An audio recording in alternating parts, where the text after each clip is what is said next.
Olá, boa tarde, quarto ano. Hoje, sexta-feira, nossa aula de filosofia e nós vamos passar para a página 22, certo? De filosofia, onde nós vamos encontrar uma história do escritor brasileiro Ziraldo e eu vou estar lendo com vocês e explicando as questões. Então, é importante que vocês assistam ao vídeo para saber o que a tia está falando e saber também o que para responder. O texto a seguir faz parte de uma obra do escritor brasileiro Ziraldo. Ele trata do futuro da vida no planeta, mostrando que esse futuro depende das atitudes dos seres humanos em relação à natureza. Leia o texto com atenção e vamos lá. Esta história que você vai ler aqui, quem me contou foi um menino que vive no futuro muito distante mesmo, o mais distante que se possa imaginar. Para gravá-la, viajei na minha máquina do tempo particular. Quando a ouvi, o menino que vivia neste futuro distante me contava uma história que tinha acontecido no seu passado. Conclusão: o passado dessa história está também no futuro. O melhor que fazemos, portanto, para contar tudo, é imaginar que já estamos no século 3000 e nós sabemos que o nosso século agora é o século 21. Aonde chegamos porque os habitantes da Terra tomaram juízo, pararam de... Olha aí, ó. Aqui está dizendo que chegou ao ano 3000 porque os habitantes da Terra, ou seja, os seres humanos, eles tomaram juízo. Pararam de derrubar as florestas, não deixaram subir a água dos mares, impediram que o fogo esquentasse os campos e o ar, e a vida continuou. Século 3000, chega a estar assim o ponto de exclamação, ou seja, de admiração. Foi lá que acabei parando com minha máquina do tempo. Acho que ninguém jamais foi tão longe futuro adentro. Ou seja, ele usou a máquina do tempo e conseguiu chegar nesse século 3000. O menino da lua, Ziraldo. E aqui, a partir dessa história, você vai escrever uma história lá na matéria de filosofia, que é o menino do futuro, criado por Ziraldo, contou ao viajante do tempo. Para fazer isso, você vai imaginar em qual século, entre o presente e o futuro mencionado no texto, os habitantes tomaram juízo, ou seja, nós estamos no século 21 e daqui da história de Ziraldo, ele chegou ao século 3000, ou seja, entre o século 21 e o 3000, qual foi o século que os habitantes tomaram juízo? Vocês vão criar aí um século para poder os habitantes despertaram, né?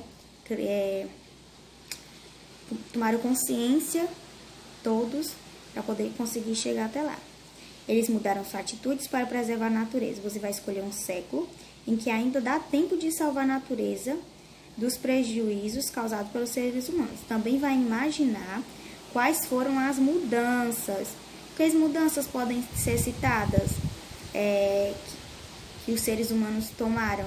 Cuidar o quê? Dos animais, evitar as queimadas, a jogar lixo nas ruas, nos rios, fazer direitinho a coleta do lixo, né? A separação. Você vai dizer tudinho como isso aconteceu. Aí aqui tem algumas dicas. Cada século dura 100 anos e você está vivendo no século 21. No planeta, atualmente, há uma população de aproximadamente 7 bilhões de pessoas. Até a metade deste século, haverá cerca de 2 milhões de seres humanos e a mais, ou seja, tem 7 bilhões e haverá 2 bilhões de seres humanos a mais ainda neste ano, que também deixarão suas pegadas ecológicas. Ou seja, 7 mais 2 serão quantos bilhões? 9 bilhões este ano.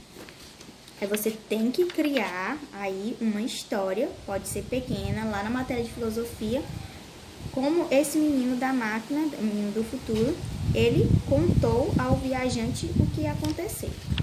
Quando, como. Passando lá para a página 23, tem lá como título Respeitar os seres vivos. Conforme explicado, a natureza é como uma teia na qual os seres vivos dependem uns dos outros para viver. Por isso, todas as espécies vivas são importantes e precisam ser respeitadas. Contudo, nas atividades anteriores, você pode identificar exemplos de atitudes humanas que revelam desrespeito pela natureza e pelos seres vivos, como a gente já viu nas aulas passadas.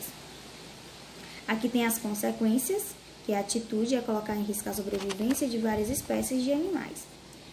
Lá embaixo, tem aqui, atualmente, alguns pensadores estão atentos à falta de respeito dos seres humanos com outros seres vivos, especialmente com os animais, né?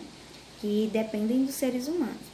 Essa é uma grande preocupação do filósofo australiano Peter Singer, que vive nos Estados Unidos. Há aproximadamente 40 anos, ele vem refletindo sobre os problemas que atingem os animais. Aqui embaixo tem uma ilustração e tem algumas falas. Os animais são seres vivos capazes de sentir e sofrer, isso ele afirmando. Por isso, eles têm o direito de ser protegidos contra os sofrimentos causados pelos seres humanos. Aqui você vai copiar essas duas questões no caderno para também estar respondendo, certo? Essas duas questões aí embaixo na página 23. Facinho, facinho. Depois você vai passar lá para a página 24, lá onde tem Eu Cidadão. E aqui tem falando, a preocupação com o sofrimento causado aos animais motivou a criação da Declaração Universal dos Direitos dos Animais. Esse documento foi lançado pela Unesco em 1978 e é conhecido em diversos países. Uma de suas orientações é divulgar os direitos dos animais também para as crianças, que assim poderão conhecê-los, respeitá-los e ajudá-los a defender. Na primeira questão você vai pesquisar o conteúdo dessa Declaração Universal dos Direitos dos Animais e vai escrever um pouquinho sobre o que fala essa declaração, as partes mais importantes. Depois, o que você vai fazer? A segunda não precisa, porque é apenas para ser conversado. E a terceira, você vai imaginar que você é um animal, você, de uma espécie em risco de extinção. Você pode estar até pesquisando quais são os animais que estão em extinção ou que sofrem maus tratos. Você vai escrever uma carta para os seres humanos explicando por que ele deve respeitar os direitos dos animais, a natureza e outros seres vivos, certo? Aí no final tem, agora que você tem novos conhecimentos sobre a natureza, a biodiversidade e a vida humana, você vai aproveitar para colocar em prática. Assim poderá deixar boas marcas no mundo e ajudar a preservar a riqueza da vida. Certo? Essa é a nossa aula de filosofia. Eu vou estar colocando aqui as questões, as páginas, direitinho que vocês devem estar fazendo. Mas prestem muita atenção, certo? Não é só pegar as páginas que a tia está colocando, não. Prestem atenção que a tia também está explicando, tá bom? Tchau, boa aula, bom fim de semana também e até a próxima semana. Bye!